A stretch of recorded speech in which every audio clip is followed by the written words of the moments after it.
കിനാവ് പോലെ. എഴുത്ത് സിന്ധു മനോജ്. മുത്തേ. ഓ മിണ്ടൂല. ഷോ എന്തി? സ്നേഹത്തോടെ വിളിക്കുമ്പോൾ ഇങ്ങനെയാണോ വിളി കേൾക്കുക? സ്നേഹത്തോടെയാണല്ലോ വിളി കേട്ടെ, പിന്നെന്താ ഇപ്പോൾ ഇത്ര പിണങ്ങാൻ? ഒന്നൂടെ വിളിക്കേ. ഞാൻ ഇനിയും വിളി കേൾക്കാം. വേണ്ട, ഇനി വിളിക്കൂല. എന്നാ പിന്നെ വിളിക്കാതെ തന്നെ ഞാൻ വിളി കേൾക്കും. എന്തോ? പോ ചിരിക്കാതെ. എൻ്റെ മുത്തവിടെ എന്തെടുക്കുക? ഞാനേ ടി വിയിൽ ഒരു സിനിമ കാണുക. ആഹാ, ഏത് സിനിമ? നമുക്ക് പാർക്കാൻ മുന്തിരിത്തോപ്പുകൾ.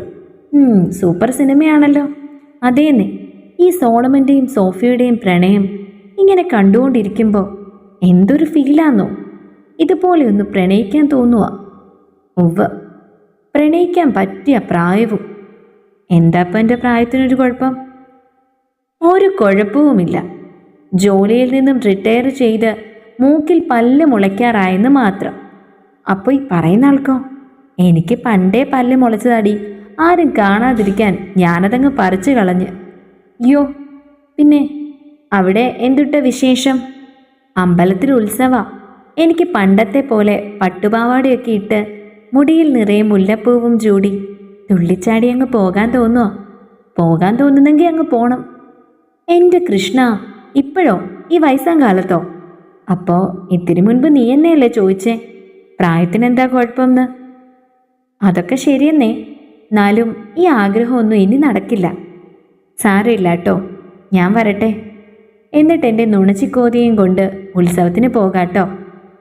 നുണച്ചിക്കോതയോ? ഞാനോ? നീ എന്തിനാ എനിക്കിങ്ങനെ ഓരോ പേരിടുന്നേ? സ്നേഹം കൊണ്ട്. ഉത്സവത്തിന് കൊണ്ടുപോയിട്ട് എന്താ മേടിച്ചു തരുക എനിക്ക്? എന്തൊക്കെ വേണം എൻ്റെ മുത്തിന്? എനിക്ക് 2 കയ്യിൽ നിറയെ പച്ച കുപ്പിവള മേടിച്ചു തരണം. തരാമല്ലോ, പിന്നെന്താ വേണ്ടേ? പിന്നെ ഉണ്ടല്ലോ, എനിക്കൊന്നും മേടിച്ചു തരണ്ട. പക്ഷേ വേറൊരു ആഗ്രഹമുണ്ട്. അതെന്താണാവോ? എനിക്ക് മഴയത്ത് കൂടെയില്ലാതെ നിന്റെ കൈയും പിടിച്ച് നടക്കണം. പിന്നെ പുഴക്കരയിലെ സിമന്റ് പടവിൽ ചെന്നിരിക്കണം. പുഴയിലേക്ക് പെയ്തിറങ്ങുന്ന മഴത്തുള്ളികളെയും നോക്കി അങ്ങനെ. ഞാൻ വരുമ്പോഴേക്കും പുഴ അങ്ങനെ തന്നെ ഉണ്ടാകൂ. ഉണ്ടെങ്കിൽ തീർച്ചയായും നമുക്ക് പോവാട്ടോ. അത് ശരിയാ, പുഴയിപ്പോൾ പഴയ ശാലീന സുന്ദരിയൊന്നും അല്ല. മനം അടുപ്പിക്കുന്ന വല്ലാത്തൊരു നാറ്റം പേറുന്ന ഒരഴുക്ക് ചാൽ. നടക്കില്ലെന്നറിഞ്ഞുകൊണ്ട് ഇങ്ങനെ മോഹിക്കാൻ എന്ത് രസാന്നോ. അല്ല, നീ എന്തെടുക്കുക അവിടെ? ഞാനിവിടെ പതിവ് പോലെ ഈ വണ്ടിയും കൊണ്ടിങ്ങനെ കറങ്ങി നടക്കുന്നു. അതിന് ഇറങ്ങിയിട്ട് വല്ലേറ്റിനെയും നേരുണ്ടോ നിനക്ക്? എവിടെ? സത്യം പറഞ്ഞാലുണ്ടല്ലോ, സമാധാനമായിട്ടൊന്നും മുള്ളാൻ നേരമില്ല. സാരില്ലെന്നേ, ഒക്കെ ശരിയാകും, വിഷമിക്കണ്ട കേട്ടോ.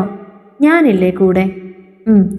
നമുക്കിങ്ങനെ അവിടെ ഇവിടെ ഇരുന്ന് ഓരോ സ്വപ്നം കാണാം. അതേ വിധിച്ചിട്ടുള്ളൂ. തമ്മിൽ കാണാതെ ഇങ്ങനെ പ്രണയിക്കുന്നതും ഒരു സുഖമല്ലേ?